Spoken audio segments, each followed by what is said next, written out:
Total Recall for the Amiga is one of the better games I've played, and considering all the fucking shit I've played in the past, that's high praise indeed. Now I'm not saying that this game is perfect, like any game it has its fair share of flaws, but considering the fact that it came from Ocean, I was expecting a disaster of cataclysmic proportions, like the sinking of the Lusitania, or a big turd coming from outer space and burying Earth in shit. Instead, I got a good solid side-scrolling adventure that in some ways surpasses the NES version of Total Recall, a game which, as you know, I hold near and dear to my heart no matter how much the fucking naysayers complain about it. So anyway, let's get into it. Total Recall for the Amiga. For the most part, I think the graphics in this game are superb. I especially like the attention to detail with the backgrounds ranging from Earth to the Martian vistas. Okay, they're not exactly like the movie, but still, it's very pleasing to the eye.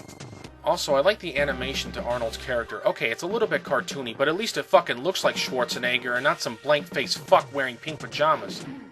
Funny enough, the only graphics that I don't think look good are the cutscene stills. Like this one here. It looks like Arnie's terminally constipated and he's trying to take the shit of his life. And this picture of Hauser doesn't look anything like Arnold Schwarzenegger. If anything, it looks like Alfred E. Newman from Mad Magazine. Hell, I half expect him to say what, me worry? Other than those minor points, though, I think the graphics are great. Unfortunately, I can't say the same thing for the gameplay. For one thing, enemy AI in this game ain't so great sometimes, especially with moments like this. Another thing is that the difficulty in this game is really bizarre. You know how in most games you start off the first level and it's easy, and then the next level gets a little bit harder, and the next is a little bit harder, and so on, till you finally get to the last level and it's really fucking hard?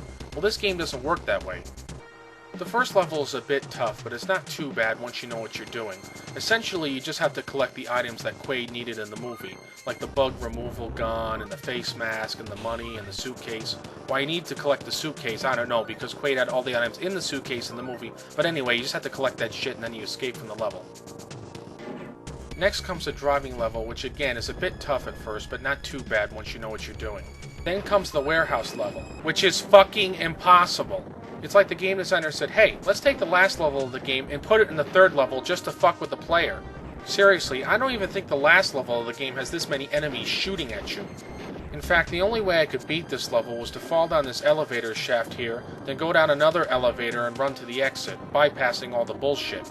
You see, this is one of those games where it actually helps to run away from enemies rather than fight them. As you can see here, the enemy's bullets arc downwards, so even if you duck, you can still get hit.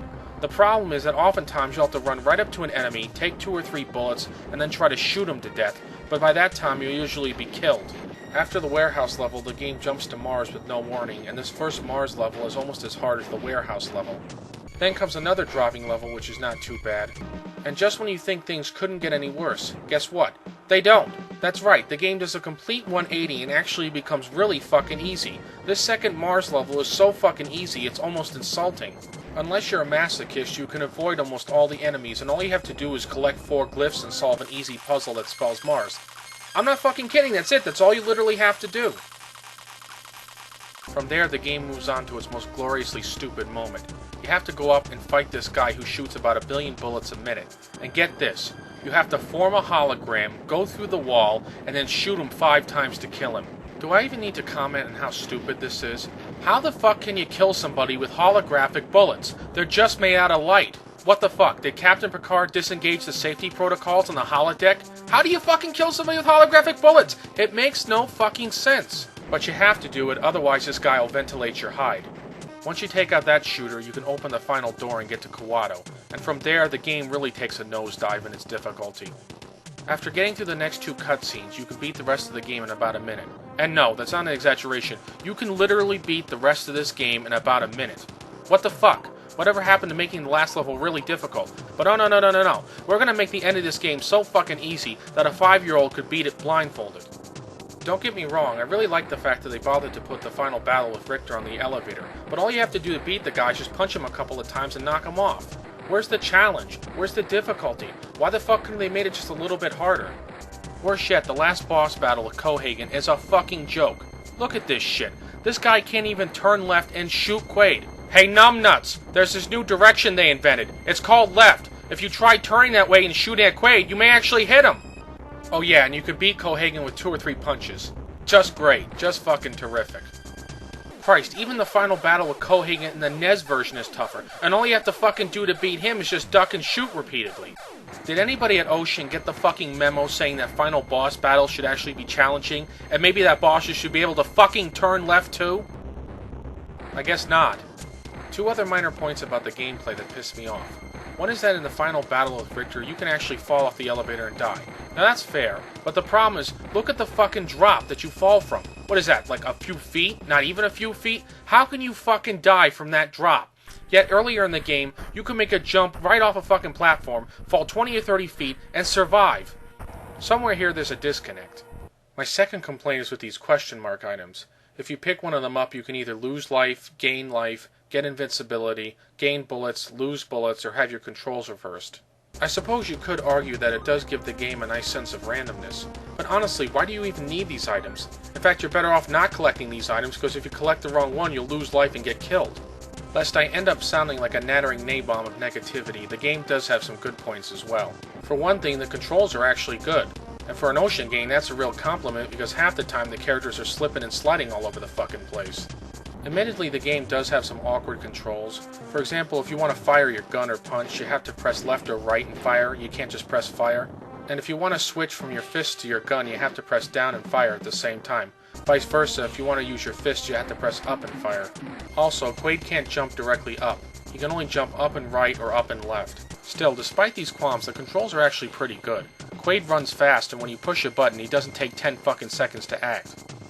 Yet another nice feature of this game is that it actually allows you to play as Melina, and I don't think any other version of Total Recall that came out allows you to do this. During the puzzle level on Mars, when you collect 2 out of the 4 glyphs, you'll switch from Quaid to Melina.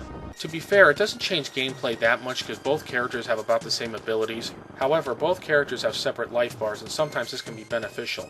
For example, if you're playing as Quaid and he has almost no life left, and you switch to Melina and she has full life, you'll get all that life. Unfortunately, it also works the other way around. So if you're playing as Melina with full life, and you switch to Quaid who has no life, you'll lose life. By the way, the switching in this level is not optional, you have to do it to complete the level. Still, I really like this idea, and I wish they'd done more innovative things like this when designing the game. Along with the innovative swapping characters idea, I also really enjoyed David Whittaker's soundtrack to the game. In fact, this soundtrack is so fantastic that if they came out with a CD for it, I would go out and buy it, it's really that good. Though nothing can take the place of Jerry Goldsmith's fantastic score for the movie, I still feel that the music is so great that even if you don't like any other aspects of the game, you really have to give the soundtrack kudos. Overall, the game won't win any awards, but for what it is and the time it came out, I actually think it's a pretty good game, and it'd be well worth your time to check it out. So in conclusion, I wish that someone could take the best aspects of the NES version of Total Recall and the best aspects of the Amiga version and somehow mix them together and create a hybrid version that has all the best parts. Unfortunately, that ain't gonna happen, so I guess we'll just have to settle for the different versions. However, I'm also interested in the other home computer versions of Total Recall, namely the ones for the Amstrad CPC, the Commodore 64, the ZX Spectrum, and the Atari ST, so who knows, maybe in the future I might review them. We'll see. This is Film and Stuff signing off. Thanks for watching.